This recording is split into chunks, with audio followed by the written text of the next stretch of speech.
벌써 6개월이나 되었네요. 저희 아빠가 돌아가신 게요. 저희 아빠라서 하는 말이 아니라 진짜 사람 좋은 그런 분이셨는데 갑자기 뇌출혈로 쓰러지시더니 일어나지 못하고 저와 저희 엄마만 남겨두고 떠나버리셨습니다. 55세의 젊은 나이에 뭐가 그리 급해서 그렇게 가버리셨을까요? 진짜 신이 있는 걸까라는 의심마저 가지게 될 정도로 갑자기요. 할 수만 있다면 세상의 모든 신에게 따지고 싶을 정도였습니다. 그렇게 착하게 열심히 산 사람을 왜 그렇게 빨리 데려가셨는지. 저희 아버지께서는 직업도 경찰관이셨어요. 근무하시면서 형편이 어려운 분들을 만나면 집으로 모시고 와 식사를 대접하시기도 하고, 집안 형편 때문에 비행을 저지르는 아이들을 데리고 와 며칠 밤을 재우고 보내기도 하셨죠. 주변에서는 진짜 너희 아빠는 법 없이도 사시겠다. 너무 훌륭하시다. 며 칭찬이 자자했습니다. 그런 아빠가 자랑스러웠지만 한편으로는 원망스럽기도 했습니다. 아빠가 그 좋은 일을 할 때마다 뒤치다거리는 저와 저희 엄마의 몫이었고, 사춘기 시절 그 흔한 브랜드 가방 하나 사는 것도 고민할 정도였으니까요. 하지만 아빠는 항상 나눌 수 있는데 좀 나누자. 그래도 우리는 집도 있고 먹을 양식도 있잖아. 아빤 우린 현선이가 지금보다 더 크면 아빠를 더 이해해 줄 거라고 믿어. 라며 절 안고 웃어버리시는 모습에 저도 그냥 받아들였던 것 같습니다. 왜냐하면 아빠가 어린 시절을 굉장히 어렵게 사셨다고 들었거든요. 집이 어려운 건 아니었는데 아버지 형제분들이 아빠를 굉장히 탐탁히 여기시지 않으셨다고 해요. 할아버지가 첫 번째 부인과 사별하시고 저희 할머니와 재혼을 하시고 낳으신 게 저희 아빠였던 거죠. 그런데다가 할아버지가 아빠 10살이 되기 전에 돌아가셨고, 할머니는 거의 식모 취급받고 사시며 저희 아빠와 눈칫밥을 먹었다고 하시더라고요. 아버지 위로 큰아버지 2분, 고모 1분 계시는데 항상 거지 같은 것들이 먹여주고 재워주면 고마운 줄 알아라 라며 굉장히 괴롭혔다고 들었습니다. 그러다 아빠가 중학교에 들어가던 해에 할머니께서 무슨 결심을 하셨는지 그 집에서 나와 시장통에 작은 가게를 구해 거기서 아빠와 먹고 자며 하셨는데, 이복 형제들은 수시로 찾아와 돈도 뺏어가고 했답니다. 어머니, 저 용돈 좀 주세요. 이렇게 나와 사셔도 그간에 정이 있는데 용돈을 주실 수 있잖아요. 하며 찾아와서 돈이 없어 못 주면 장사도 못하게 하고 살림도 들어없고 했다라고 하더라고요.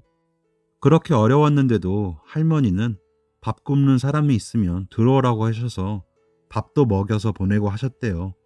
그래서 할머니를 보고 자란 탓인지 아빠도 어려운 사람 돕고 싶어서 경찰이 되셨고 실천하며 사시고 싶다고 하셨습니다. 큰아버지들과 고모는 각자 가정을 꾸리면서도 할머니와 아빠에게 돈을 내놓으라고 하기 일쑤였다고 들었습니다. 우리 엄마와 결혼할 때도 팔자 좋다며 비아냥거려서 엄마는 되게 놀랐다고 하시더라고요. 그런데도 아빠는 그 덕에 너희 할머니랑 아빠는 항상 한편이었다. 너희 큰아버지들랑 고모도 너무 어렸고 방법을 몰라서 그랬지. 그래도 가끔 아빠한테 간식도 나눠주고 옷도 물려주고 그랬어. 라며 큰아버지들과 고모에게 꾸준히 명절 선물이랑 안부를 챙기며 사셨어요. 그 사람들은 고맙다는 말 한 번이 없었지만요.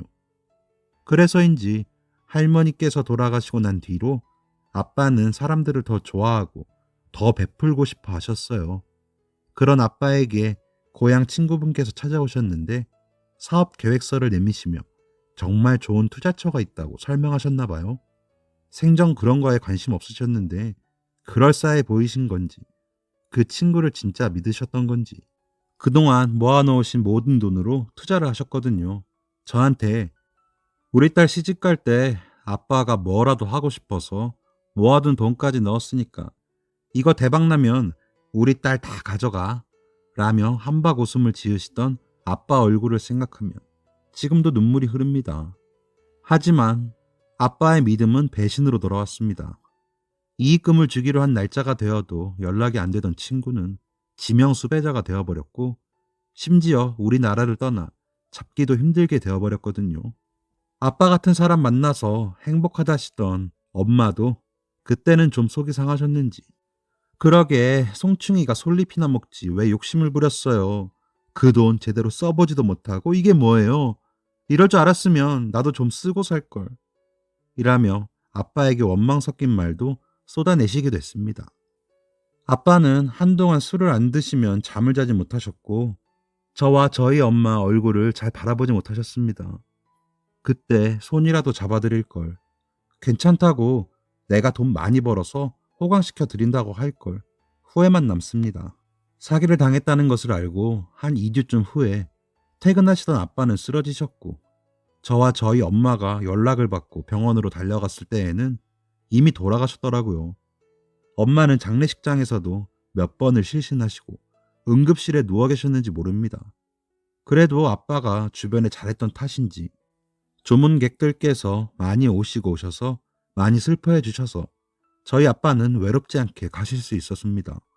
아빠 덕분에 새 삶을 살게 됐다는 고등학생 아이들이 와서 장례식 내내 음식도 나르고 상도 치우고 하는 모습을 보자니 아빠가 봤으면 참 좋아했겠다. 얼마나 신나했을까? 라며 눈물이 흘렀습니다. 하지만 그런 감흥은 오래가지 못했습니다. 발인 전날 늦게 연락을 받고 찾아오신 제일 큰아버지는 재수씨, 이 자식이 나한테 돈 빌려간 거 알고 있었어? 갚는다 하더니 죽어? 아이고, 나도 빚져서 빌려준 건데 이제 어쩝니까? 라며 눈물을 흘리기는커녕 화를 내시더군요. 그런 큰아버지의 말에 저와 엄마는 어떤 대답도 할 수 없었습니다. 그런 말은 들어보지도 못했으니까요. 그러더니 발인을 마치고 장례식이 끝나자 조이군 모두를 큰아버지들과 고모가 챙겨가 버리셨습니다. 내가 일단 이거 가지고 가서 이자만이라도 막아야 하니까 가져갈게요. 뭐 얼마 되지도 않아서 될까 모르겠네. 내가 조만간 다시 집으로 갈 테니까 기다려요. 라는 말을 남긴 채로요. 기가 막힐 노릇이었습니다. 그렇게 검소하고 알뜰하게 사시던 아빠가 빚이라니요. 그것도 엄마 모르게 말이죠. 며칠 뒤 나타난 큰아버지의 손에는 도장까지 찍혀 있는 차용증이 들려 있었습니다. 금액이 무려 5억이나 되더군요. 그런데 아주버님, 애아빠가 이렇게 큰 돈을 어디다 썼대요? 그 사람이 생전 사람들한테 베풀 줄만 알았지. 손이 작은데 이렇게 큰 돈을 어디다 썼을까요? 라며 저희 엄마가 파르르 떨며 묻자 큰아버지들과 고모들은 기가 막혀하며 소리를 지르기 시작했습니다. 뭐 친구한테 투자했나 보지. 사업에 눈 뒤집힌 놈이 뭔들 못하겠어. 날 못 믿겠다는 거야? 아무튼 난 돈 준재밖에 없으니까 돈이나 준비해. 아무튼지간에 걷어주고 먹어주면서 키워놨더니 이런 식으로 내 뒤통수를 쳐? 아이고 라며 저와 저희 엄마를 몰아세우더니 가버렸습니다. 그날 저녁 엄마는 집을 내놓고 작은 집으로 이사를 가자고 하시더군요. 일단은 그렇게라도 목돈을 만들어 큰아버지께 드리자고 하시며 아무리 생각해도 너희 아빠가 그럴 사람이 아닌데 그래도 어쩌겠니. 저렇게 차용증까지 있는데 우리가 갚아야지. 라고 우시더군요. 그렇게 급하게 이사를 하고 엄마께서는 일을 시작하셨어요. 저 역시 휴학을 하고 과외며 서빙 알바며 제가 할 수 있는 대로 일을 해서 엄마를 돕기로 했습니다. 20년이 넘도록 집안 살림만 하신 엄마께서 하실 수 있는 일이 뻔하잖아요. 다행히도 전부터 알고 지내던 식당 사장님께서 같이 해보겠냐고 일을 시켜주셨다고 하더라고요. 엄마가 음식 솜씨도 좋으시고 아빠가 모셔온 분들 밥해 먹이느라 손도 빠르신 걸 아셨나 봐요. 하지만 식당에서 하루 종일 일하시는 건 처음이다 보니 많이 힘들어 하셨습니다.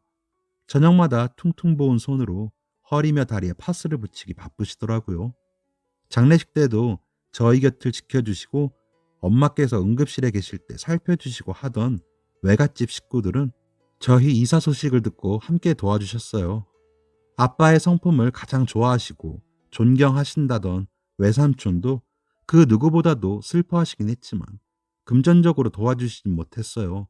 안타깝게도 외삼촌이 오랫동안 하시던 일이 얼마 전에 부도가 나서 그쪽도 힘들어 하시던 차였거든요. 그때 외할머니께서 가지고 계시던 집이며 땅이며 다 파시고 외삼촌 댁에서 지내시고 계셨고요. 외할머니께서는 이럴까봐 내가 경찰한테 시집 보낸 건데 이게 무슨 일이냐 면서 많이 우셨어요. 그렇게 저희 집에 두세 번 오셨을까요? 알바가 끝나고 돌아왔더니 할머니랑 엄마가 부둥켜 안고 울고 계시더라고요. 할머니가 특히나 버거워하며 힘들어하시며 우시길래 진정시켜드리고 있는데 아이고 내 새끼 불쌍한 내 새끼 애미가 벅이 없나 보다. 새끼들이 다 하나같이 이게 무슨 일이냐 하시며 통곡을 하시더니 이내 실신을 하셨습니다. 너무 놀랐지만 서둘러 119에 신고하고 응급실로 모셨지만 그 길로 할머니는 일어나지 못하셨어요. 아버지가 돌아가신 지 3개월 정도밖에 안 됐는데 외할머니까지 이르신 엄마는 웃지도 못하고 틈만 나면 눈물만 훔치셨어요. 저 스스로도 점차 어두워지는 게 느껴지더군요. 왜 우리 집에 이런 일이 생길까? 뭐가 잘못된 걸까? 아빠는 왜 빚까지 졌을까? 라며 절망의 늪에 빠지고 있었습니다. 큰아버지는 매달 돈 받는 날이 되면 아침부터 전화해서 이번 달에는 얼마 줄 거야? 이런 식이면 내가 너무 곤란해. 경찰이었으니까 연금 나올 거 아니야. 그거까지 해서 얼른 보내요. 아직도 3억이 넘게 남았잖아. 라며 독촉을 하더군요. 아무리 돈이 중한 세상이지만 아무리 우리 아빠가 이복 동생이라지만 너무하다고 느껴져 큰아버지가 더 싫어지더군요. 그런데다가 고모라는 여자는 저에게 전화해서 너희 아빠가 그동안 다른 데다가 살림 차린 거 아니냐? 아님 그렇게 큰 돈을 어디다 쓰겠니? 너희 엄마 쓰러질까봐 내가 거기다는 말 못하고 너한테 얘기한다. 하긴 시도둑질은 못하지. 새파랗게 젊은 여자가 애새 딸린 남자한테 시집 올 때는 보통이었겠니? 라며 막말을 하기도 했습니다. 그럴 때마다 다 꺼지라고 말하고 싶었지만 아빠 생각에 별말도 못하고 울분을 삼킬 뿐이었습니다. 하루는 베개를 끌어안고 울며 잠이 들기도 하고 하루는 그저 멍하게 앉아있다가 날이 새기도 하는 날들이 지나갔습니다. 그건 엄마도 마찬가지였겠죠. 그래도 우리는 서로의 앞에서 울거나 아빠 이야기를 하거나 하지는 못했습니다. 아직은 정돈이 되지 않은 마음을 드러냈다가 서로가 더 상처받고 슬퍼하지는 않을까 눈치를 본 것 같아요. 그래서 애써 밝은 척, 애써 잘 지내는 척을 많이 했던 것 같습니다. 화가 나도 크게 소리쳐 본 게 언제인지 기억도 안 날 만큼 마음을 억누르고 있었습니다. 그러던 어느 날 제 방 한귀퉁이에 쌓아둔 아빠의 물건 상자들이 눈에 띄었습니다. 엄마 방에는 아빠 옷가지들과 신발 같은 것들이 있어 차마 들어가지 못한 서재의 짐들이었습니다. 그래서 잠도 안 오고 적어나 정리해서 추려서 잘 둬야겠다는 생각에 상자를 열어 정리하기 시작했습니다. 아빠가 일하시며 받으신 여러 상장들과 표창장, 그리고 너무 고맙다는 내용의 편지들. 이렇게나 훌륭하고 좋은 사람이었던 우리 아빠가 왜 우리에게 이런 고통을 남기고 돌아가셨을까? 마음이 서글퍼 또 울고 말았습니다. 그러다 한쪽에 뭉치로 묶인 편지들이 보여 열어보니 편지의 시작이 아버지께인 겁니다. 깜짝 놀라 다른 봉투들도 열어보았는데 모두 아빠를 아버지로 부르고 있었습니다. 엄마에게 달려가 편지를 보여줄까 하다가 엄마가 알면 더 충격받으실 것 같아 혼자서 그 편지들을 읽기 시작했습니다. 편지 내용은 그저 일상적인 내용들이었습니다. 항상 고맙다는 말이 있었고 모든 것이 아버지 덕이라는 말도 보였습니다. 편지 양으로 봐서는 상당히 오래도록 편지가 오고 간 것 같았습니다. 아빠는 경찰서에서 편지를 받으셨고 그분도 사무실인 것 같이 무슨 빌딩에서 보내셨더라고요. 고모가 했던 말이 마음에 걸리기도 하고 아빠가 그 큰 돈을 엄마 몰래 빚까지 지고 있었다는 점에서 제 이복 형제일 수도 있겠다는 생각을 하니 배신감이 밀려왔습니다. 저와 저희 엄마는 이렇게나 괴로운 시간을 보내고 있는데 그렇게 만든 아빠가 부정까지 저질렀을 거란 생각에 너무 괴로웠습니다. 며칠을 밥을 먹지 못하고 잠을 자지도 못했습니다. 내가 알던 아빠가 아닐 수도 있다는 생각에 두려웠고 더 이상 따질 수도 없다는 생각에 분하고 억울했습니다. 그렇게 며칠을 전전긍긍하며 괴로워하다가 더 이상 나만 괴로울 수 없다는 생각을 하게 되었습니다. 그래서 편지 봉투에 주소로 편지를 썼습니다. 안녕하세요. 저는 이병선 씨의 딸 이현선이라고 합니다. 아빠의 짐을 정리하다가 그간 나누신 편지를 보게 되어 이렇게 편지를 보냅니다.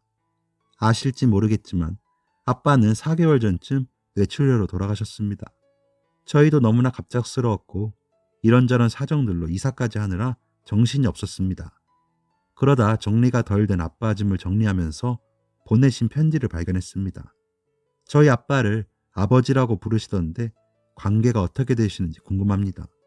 제가 생각하는 그런 일이 아니길 바라지만 저희 입장이나 저희 엄마의 처지를 생각하신다면 모두 다 밝혀주셨으면 좋겠습니다. 편지로 할 이야기는 아닌 것 같아 제 휴대전화 번호를 남기겠습니다. 편지 받으시는 대로 연락 좀 주세요. 편지를 다 쓰고도 무척이나 망설였습니다. 편지를 보내면서도 이 모든 게 꿈이길 바랐습니다. 눈을 뜨고 잠에서 깨어나면 아빠가 무슨 무서운 꿈이라도 꿨어? 우리 공주님께서 얼굴이 안 좋네 라며 전처럼 안아주시길 바라고도 바랐습니다. 절 토닥여 주실 것 같고 금방 어디선가 나타나서 그 사람 좋은 웃음 지으며 함께 밥 먹고 잠들 것 같은데 이제 그런 아빠는 어디에도 계시질 않고 감당하기 힘든 빚과 이복 형제까지 나타날 지경이니 제 현실이 너무나 비참하고 끝없는 수렁처럼 느껴졌습니다. 더 끔찍한 일들이 남아있진 않을까 두려운 마음에 숨이 막히고 어지럼증이 생길 지경이었습니다. 편지를 보내고 한 일주일쯤 지나자 모르는 번호로 전화가 오더군요. 느낌상 그 사람이구나 하는 생각을 하고 전화를 받았더니 여보세요? 이현선 씨 전화 맞습니까? 라며 묵직한 남자의 목소리가 들렸습니다. 제가 맞다고 하자 흐느끼는 목소리로 제가 연락이 늦었습니다. 일 때문에 해외 좀 다녀왔는데 편지가 와 있더라고요. 괜찮으시면 집으로 찾아가 봬도 되겠습니까? 우리 만나서 얘기합시다. 라는 말을 하는 내내 울음을 참지 못하는지 목소리를 듣자 저도 눈물이 나더군요. 그래서 엄마는 아직 모르세요. 일단 밖에서 저부터 뵙죠. 오늘 저녁 어떠세요? 라고 하자 그쪽에서는 지금 당장도 좋으시다며 제가 있는 쪽으로 오시겠다고 하셨습니다. 만날 시간과 장소를 정하고 나니 알바도 과외 수업도 어떻게 했는지 기억이 나지 않을 정도였습니다. 전화 너머로 들리던 그 흐느끼는 목소리만 계속 귓가에 맴돌더군요. 약속 시간이 되어 약속 장소에 도착해 그분께 전화를 걸었습니다. 먼저 와서 기다리고 계셨는데 저희 아빠 아들이라고 하기엔 나이가 너무 많아 보여 그쪽에서 어른을 모시고 나왔나 하는 생각이 들더군요. 고급지고 세련되게 꾸미신 모습에 혹시 저런 것도 다 우리 아빠 돈인가? 라는 생각을 하며 가까이 다가가 인사를 하고 나니 제 손을 덥석 잡으시며 우셨습니다. 그런 그분을 제가 위로해드려야 하는 건지 판단이 서지 않아 그저 저도 함께 눈물을 흘리며 있었습니다. 울음이 좀 잦아들자 겨우 고개를 들어 저를 보시며 아버지를 참 많이 닮으셨네요. 한눈에 봐도 따님인 게 느껴집니다. 하시며 절 한동안 바라보시더니 또 눈물을 흘리시더군요. 그래서 저희 아빠와는 이라고 말하는 제게 제가 아버지 아들하기엔 나이가 좀 많아 보이죠. 아버진 저를 살리신 분이에요. 그래서 그냥 제가 그때부터 아버지라고 불렀어요. 라며 저희 아빠와의 인연을 말해주시더군요. 제가 고등학교 때 아버지는 병으로 돌아가시고 생계를 감당하기 힘들었던 엄마는 도망가고 그래서 먹을 게 없더라고요. 동생들은 배가 고프다고 그러지. 그래서 동네 슈퍼마켓에 가서 빵을 몇 개 훔치다가 잡혔어요. 그 길로 소년원에 가서 몇 개월을 지내다가 나오게 됐죠. 그때 신고받고 오신 경찰이 아버지셨어요. 신입이셨는데 제가 봐도 만만해 보였는지 아버지께 욕도 하고 달려들고 그랬거든요. 그런데 그렇게 그 모습이 눈에 밟히시더래요. 그래서 그랬는지 제가 소년원에 가고 없는 사이에 아버지랑 어머니가 저희 동생들을 돌봐주셨더라고요. 그리고 제가 소년원에서 나오자마자 검정고시 보게 해주시고 기술 배우는 학원 보내주셔서 저랑 제 동생들 먹고 살게 됐어요. 그래서 감사한 마음에 자주는 아니지만 전화도 드리고 편지도 드렸어요. 편지는 그냥 제가 마음 편하자고 쓰면서 엇나가지 않게 절 붙들어주는 동아줄 같았거든요. 그래서 저를 다잡고 싶거나 힘들 때면 어리광 부리듯이 아버지께 편지를 썼어요. 그럼 일 배우면서 서러운 것도 힘든 것도 견디게 되더라고요. 다행히도 그때 배운 일이 잘 돼서 아버지께 갚으면서 살겠다고 했는데 이렇게 돌아가시다니요. 라며 다시 우는 그분의 손을 이번엔 제가 잡아드렸습니다. 그렇게 그분과 함께 울면서 아빠에게 너무 미안한 마음이 들더라고요. 우리 아빠가 그럴 사람이 아닌데 의심부터 하느라 괴로웠던 제 자신이 한심했습니다. 그렇게 터진 울음을 수습하지 못하고 울고 있는데 그분이 내일 일찍 집으로 찾아뵈도 될까요? 아버지 계신 곳도 가야 하고 어머니도 뵙고요. 라고 하시길래 마침 엄마 식당도 쉬시는 날이라 그러시라고 하고 주소를 알려드렸습니다. 다음날 아침 일찍부터 엄마께서는 음식을 준비하시느라 오랜만에 신이난 듯 보였습니다. 집으로 돌아와 그분 만난 이야기를 하며 오시기로 했다고 말씀드렸더니 너무 반가워하시더라고요. 그분 이야기를 전하며 제가 너무 부끄럽고 아빠한테 미안하다 했더니 엄마는 얘, 너희 아빠가 어디 그럴 사람이니? 그럴 정신 있으면 나가서 불쌍한 사람 하나 더 데려오지. 너희 아빠는 그러느라 바람도 못 피워. 라며 우시더군요. 그러면서 오랜만에 아빠 이야기를 실컷 했습니다. 아빠와의 좋은 기억들이 이렇게나 많은 줄 이제서야 다시 떠오르고 아빠가 너무 그리웠지만 며칠 동안 괴로워했던 마음들이 사라지며 미안한 마음이 더 커지더군요. 그렇게 아침이 되고 그분을 기다리고 있자니 아빠의 빈자리가 더 크게 다가왔습니다. 띵동. 벨소리에 문을 열고 그분이 들어오셨습니다. 저희 엄마께 어머니라고 부르시며 한동안 두 분이 끌어안고 눈물을 흘리셨습니다. 장례식에 안 나타나길래 무슨 일 있는 줄 알고 걱정했어. 잘 지냈니? 멋있어졌네. 라고 엄마가 말하자 제가 외국에 좀 갔다 왔어요. 오고 가긴 했는데 아버지 보여드리려고 열심히 사는 게 최선이라고 생각했는데 제가 너무 늦었어요. 어머니, 제가 그깟 돈 좀 번다고 아버지 돌아가신 줄도 몰랐네요. 라며 통장과 도장을 내놓으셨습니다. 그러면서 어머니, 우리 아버지 계신 곳에 가서 이거 보여드려요. 하시더군요. 그분께서는 철강 쪽 일을 하신다고 하시더라고요. 작은 고물상으로 시작해서 직원이 하나씩 늘어나 지금은 직원이 150명 정도의 규모가 되었고 그 업계에서는 거의 1등, 2등 하는 업체가 되셨다죠. 기사가 날 정도로 내실 있는 회사라며 명함을 주셨습니다. 흔히 고물이라는 고철을 매입해 제품을 생산하고 파시는 일을 하시는데 외국에도 자주 나가셔야 하고 그래서 아빠에게 아직도 편지로 소식을 전하신다고 하시더라고요. 그래도 열심히 살면 다시 만나 아빠께서 좋아하실 줄 알았는데 이렇게 먼저 가신 줄도 몰랐다며 펑펑 울면서 자책하시더라고요. 그러면서 이 통장은 제가 아버지 퇴직하시면 노후에 쓰시라고 따로 모아오고 있던 돈입니다. 아버지가 이렇게 먼저 가버리셨으니 이 돈 받으세요.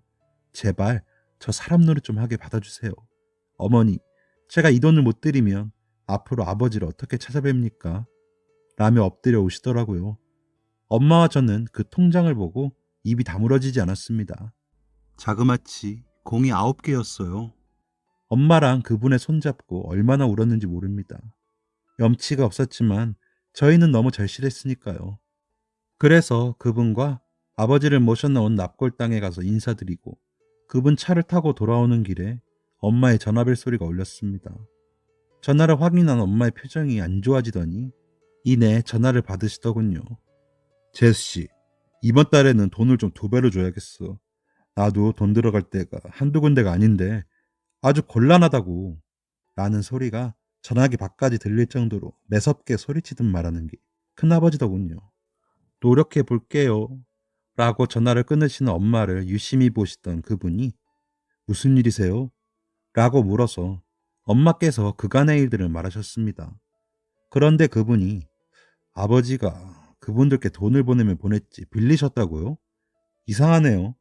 제가 아는 아버지는 그럴 분이 아닙니다. 확실해요. 어머니, 혹시 그 차용증 있으세요? 라고 하셔서 엄마가 집에 있으니 보여주겠다고 하셨습니다. 집에 도착해 그 차용증을 그분이 가지고 가시면서 제가 저희 회사 변호님께 부탁드려서 좀 알아볼게요. 연락드릴 테니 너무 걱정 마시고요.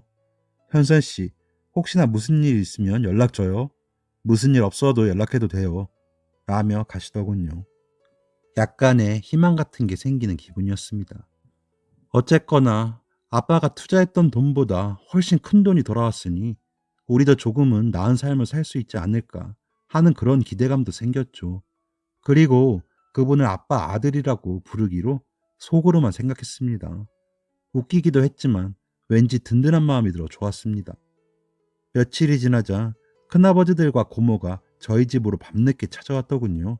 그러면서 어휴 이것 봐라. 이렇게 돈 빌린 것들은 두 발 뻗고 자요. 도대체 돈은 언제 다 줄 거야? 이러다가 또 야반도 자는 거 아니지? 라며 신발 신은 채로 집으로 들어서더군요. 너무 화가 났지만 엄마를 지켜야겠다는 생각이 막아서며 자꾸 이러시면 저희도 참지만은 못해요. 다달이 돈 들이잖아요. 왜 이러세요? 라며 소리쳤습니다. 그러자 둘째 큰아버지가 어휴 가정교육이 이 모양이니 너희 아빠가 평생 그렇게 살다가 죽은 거야. 재수씨 도대체 자식 새끼 교육을 어떻게 하는 거예요? 아이 오빠 제 할머니 우리 집에 처음 오던 거 생각 안 나? 분칠도 하나 안 하고 말간 얼굴 해가지고 순진한 척 우리 아버지 뒤에 머뭇머뭇 들어와서 등신인 줄 알았는데 안방 차지하더니 바로 애아빠 나왔잖아. 이래서 씨도둑질을 못하는 거야. 생긴 건 말짱해서는 뒤로 호박씨나 까지. 라며 저를 위아래로 훑어보더군요. 그 모습을 보시던 저희 엄마가 알았으니 그만 돌아가 주세요. 돈은 제가 어떻게든 마련해 볼게요. 그러니까 제발 이렇게 오지 마시고 제발 저희 애한테 그런 막말도 하지 마세요. 라며 오셨습니다. 그 사람들은 그런 저와 저희 엄마를 비웃듯이 냉장고에서 이것저것 꺼내 먹고 여기저기 기웃대더니 새벽이 돼서야 가더군요. 엄마는 털썩 주저앉아 사람 탈을 쓰고는 저렇게 못한다. 설령 너희 아빠가 그 돈을 빌렸다고 해도 저 사람들 저러면 안 되는데 라며 우시더군요. 차용증을 가지고 갔던 아빠 아들께서 연락을 주시기로는 차용증의 도장과 우리 아빠의 인감도장이 다르다고 하셨습니다. 더 알아봐야 하긴 하지만 아무래도 위조된 쪽이 맞을 거라면서 혹시나 그 사람들이 찾아와도 티내지 말고 있으라고 하시더군요. 증거 완벽히 해서 잡아야 나중에 발뺌 못하니 좀 힘들더라도 조금만 참으시라는 당부도 잊지 않으셨습니다. 그래서 그 사람들을 보는 게 더 힘들고 싫었지만 참았습니다. 혹시나 올지도 모르는 결말을 위해서요. 며칠 뒤 고모에게서 다시 전화가 오더군요. 예? 너희 엄마 왜 전화 안 받니? 너희들 우리한테 무슨 짓을 한 거야? 당장 와서 우리 오빠들이랑 나 아무 죄도 없다고 얘기해. 너네 큰아버지들 다 잡혀갔다는데 이게 무슨 소리냐고! 라며 소리치는데 어이가 없더군요. 고모도 곧 형사들이 잡으러 가시겠네요. 경찰서 가서 이야기하세요. 이게 무슨 상황인지. 라며 전화를 끊어버렸습니다. 그리곤 며칠이 지나 엄마가 경찰서로 향했습니다. 와서 피의자를 확인하고 진술하라는 연락을 받았거든요. 아빠 아들께서 더 면밀하게 알아보신 결과 큰아버지가 가지고 있던 차용증은 가짜였습니다. 그 가짜 차용증을 가지고 저와 저희 엄마를 협박하시고 돈도 받아가신 거였습니다. 경찰서에서 대질 신문을 위해 만나고 나니 그분들은 그 사이 기가 많이 죽었더군요. 하지만 저희를 보더니 제일 큰아버지께서는 미안하게 됐어. 그렇게 돈 좀 빌려달라고 했을 때 빌려줬으면 우리가 이렇게까지 안 하지. 고분고분하게 안 내놓으니까 이렇게 된 거 아니야. 미안하고 없던 일로 해. 얼른 나가자. 라며 이야기하더군요. 그 옆에서 고모가 난 몰라. 오빠들이 돈 나눠준다고 그래서 그냥 그런 거야. 나는 진짜 빚이 있는 줄 알았다니까. 라고 하니 둘째 큰아버지가 어이없어하며 야, 내가 이렇게 하자고 해서 우리가 그렇게 한 거 아니냐? 모르긴 뭘 몰라. 서류 위조하는데도 네가 알려줬잖아. 어디서 혼자만 빠져나갈라 그래. 라며 자기들끼리 싸우더군요. 정말 개판이 따로 없었어요. 저희는 형사분들께 그간에 있던 일들을 따로 말을 하고는 그 사람들과 만나 사실관계에만 대답을 하고 다른 말들에는 대답도 하지 않았습니다. 그리고 나머지는 아빠 아들께서 보내주신 변호사님이 알아서 처리해 주셨습니다. 조사를 마치고 나오는데 변호사님이 알아본 결과 저분들이 돌아가신 이병선 씨께 주기적으로 금전을 요구하시고 받아가셨던 것 같아요. 큰 금액들은 아니었지만 모인이 꽤 큰 금액이 되어 있더라고요. 그리고 이병선 씨의 장례식에서 범죄를 모의하며 어머님과 따님께 갈취해간 금액이 상당하기 때문에 처벌을 면하긴 어려우실 겁니다. 그리고 민사로도 소송을 해서 그간의 금전적인 손해에 대한 보상도 받으실 수 있게 할 거고요. 저쪽도 알아보니 재산이 없지도 않던데 왜 그랬나 모르겠습니다. 사회적 지위가 없으신 분들도 아니고 말이죠. 뭐 친척 관계다 보니 마음이 약해질 수 있겠지만 봐주지 마세요. 저런 사람들. 이라고 하시길래 제가 절대 봐주지 마시고 제대로 벌받게 해주세요. 저희 아빠가 하늘에서 그동안 억울했던 거 다 풀 수 있게요. 라고 말했습니다. 눈물이 나더군요. 몇 개월간의 고생도 서글펐고 아빠를 원망했던 제 자신이 미워서도 눈물이 났습니다. 아빠를 가장 잘한다고 생각했는데 그런 아빠를 믿어주지 못한 제 자신이 참 나쁘게 느껴졌습니다. 아직도 그 사람들은 구치소에 있고 재판은 진행 중에 있습니다. 긴 시간은 아니지만 어쨌든 한 짓에 대한 벌을 받고 있다는 것에 전 의미가 있다고 생각합니다. 그리고 큰어머니들과 고모부가 찾아와 돈은 돌려줄 테니 제발 합의해달라고 하기에 한 번만 더 찾아오면 더 벌받게 하겠다고 말하고 돌려보냈습니다. 그리고 저희는 그분이 건네신 아버지의 노후 자금으로 작은 5층짜리 건물을 구입해서 꼭대기층으로 이사를 했습니다. 아래층들과 1층 점포에 월세를 받아서 어머니는 더 이상 남의 집 일을 하지 않으셔도 되게 되었고요. 저는 다시 복학해서 열심히 공부를 하고 있어요. 졸업하고 자신의 회사에 들어와서 일하라고 하셨지만 너무 염치 없는 것 같아서 고민하고 있어요. 물론 자주 연락하는 사이가 되어 아빠 아들의 동생분들과 아내분, 아이까지 만나 식사도 하는 시간을 보내기도 합니다. 모두 참 좋은 분들이셔요. 이 모든 일들이 6개월 동안 일어난 일이라는 게 저조차도 믿어지지 않습니다. 그런데도 너무 자랑스러운 아빠 덕분에 저희는 다시 웃을 수 있어졌습니다. 아빠는 그렇게 많은 것을 남기고 떠나셨던 거였어요.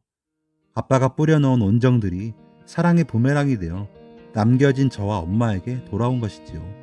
아빠가 함께 계셨다면 더할 나위 없이 좋았겠지만요. 아빠, 혹시 보고 계시다면 이제 마음 놓으세요. 라고 말할 수 있어 그나마 너무 다행이라고 생각해요. 아빠가 뿌려놓은 선행이 저와 저희 엄마를 돕고 있다고 생각하니 가슴이 벅차오릅니다. 사랑합니다, 아빠. 라고 전할 수 있었으면 좋겠습니다. 저의 긴 이야기를 들어주셔서 감사합니다. 아빠 생각하며 더 열심히 살겠습니다. 지금까지 사연 들어주셔서 감사합니다. 사연이 재밌으셨다면 구독과 좋아요를 눌러주세요. 감사합니다. 안녕히 계세요.